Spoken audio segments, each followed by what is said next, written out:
L'Hospital Universitari de Vic ha estat el primer de la Catalunya Central en estrenar el projecte Art i Salut. La proposta artística d'Anna Dot ja es pot veure al centre hospitalari en el marc d'un projecte que veu la cultura com un element curatiu i pal·liatiu del dolor. Art i Salut es portarà a terme als 4 hospitals públics de la Catalunya Central i té com a objectiu fer visible els esforços que la societat, els professionals del món de la salut i tota la gent que treballa als hospitals han fet durant la pandèmia.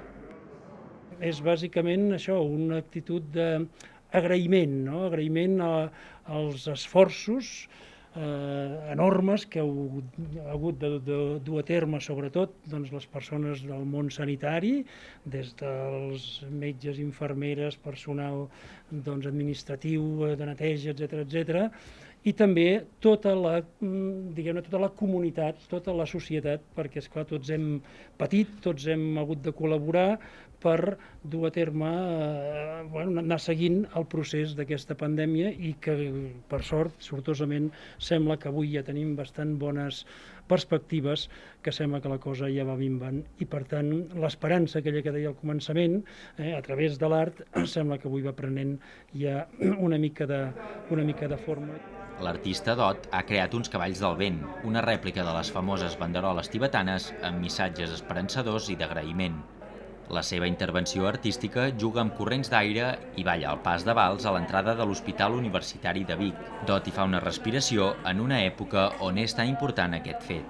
Vaig poder muntar una primera maqueta, no? I vaig passar aquesta jornada aquí a l'hospital amb la maqueta i informant a qui podia, literalment a qui podia,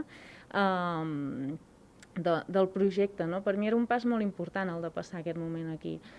També se m'havia demanat que hi hagués aquest moment de fer una part del procés aquí a l'hospital, i ho entenc i em sembla molt important, justament perquè hi haurà gent que se'l trobarà cada dia a la intervenció artística, i el que estic que no estic gens d'acord. I això és una cosa que he pres molt de muntades, és que l'art no pot ser com un bolet que arriba i no interpel·la a la gent amb qui conviurà a diari, no?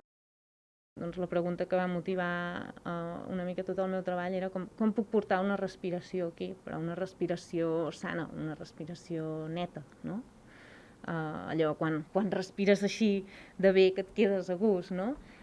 Com puc portar això aquí, aprofitant totes les condicions tan complexes d'aquest espai.